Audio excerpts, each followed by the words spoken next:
Beyond the cogito. Why belief in a manipulator is more rational than belief in the external world? What can we know for certain? This question has haunted philosophy for centuries. René Descartes, in his Meditations on First Philosophy, 1641, doubted everything, even the existence of the external world, until he reached one indubitable truth. I think, therefore I am. Cogito ergo sum. But beyond the cogito, can we infer that an external world exists?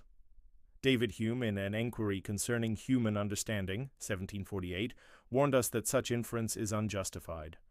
The mind has never anything present to it but the perceptions, and cannot possibly reach any experience of their connection with objects. In other words, all we ever have are perceptions, never direct proof of the external world.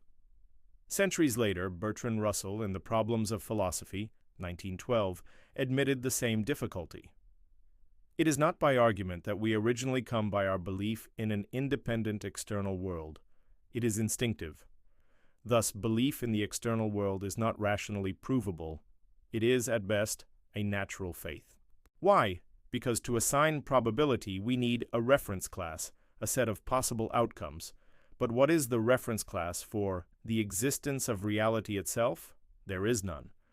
We cannot calculate a prior probability for the existence of the external world.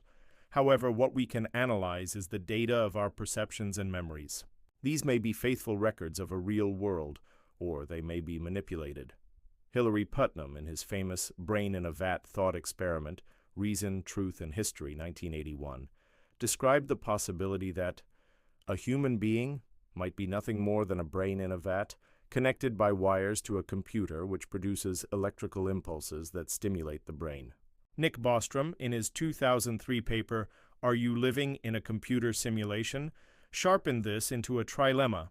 At least one of the following propositions is true.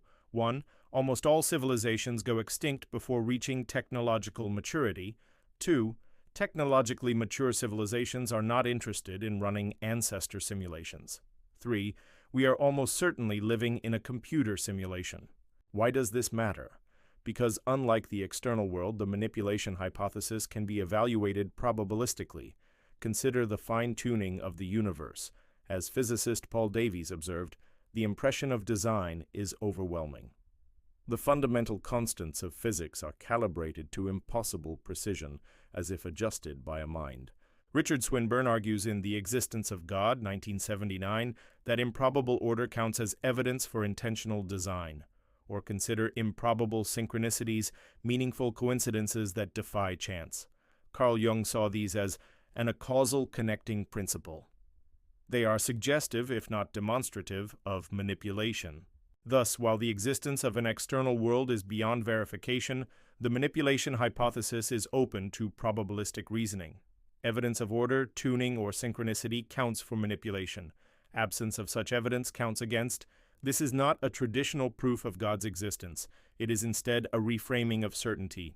Beyond the cogito, the most rational belief is not in matter, not in atoms, not even in space-time, but in manipulation, and therefore in a manipulator.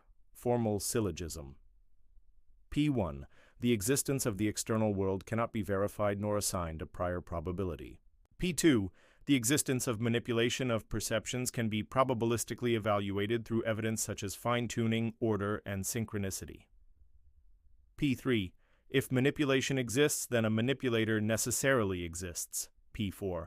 Rational belief should favor hypotheses that admit probabilistic evaluation over those that cannot. C. Therefore, belief in a manipulator is more rationally grounded than belief in the external world, and is the most objective belief available after the certainty of thought itself.